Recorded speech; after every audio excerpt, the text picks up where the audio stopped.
I just have to make this work, and this will take me a little bit of time.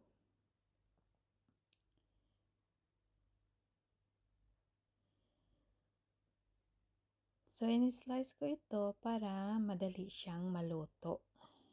So, I don't have a lot of time in here. So, ito ang gusto ng anak ko kainin. And later, we will also going to have some chicken wings.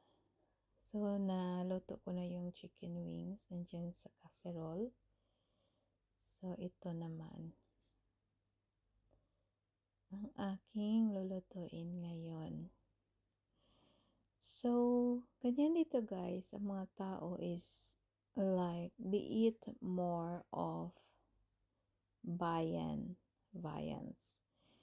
They don't eat much of rice or potatoes, but the viand is the one that they eating lots of. Hindi gaya natin mga Pilipino na we eat a lot more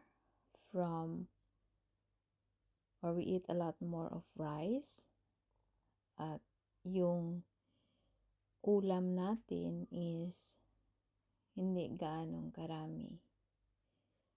So, yan guys, ang buhay dito. So, just finish slicing this one. And maglilinis na rin ng kaunti around in the kitchen.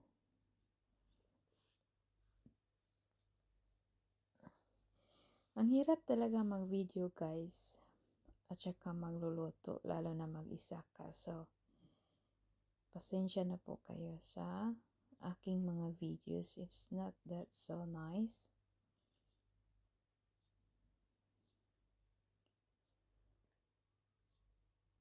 So, yan, I just have to look for something that I can wipe in here.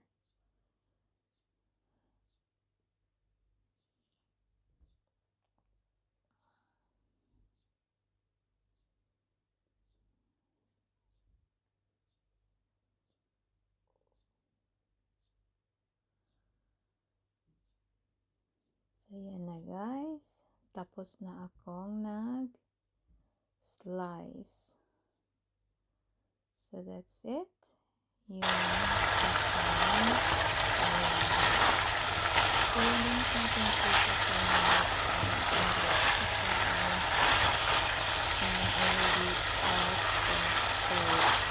so, thank you for watching and bye.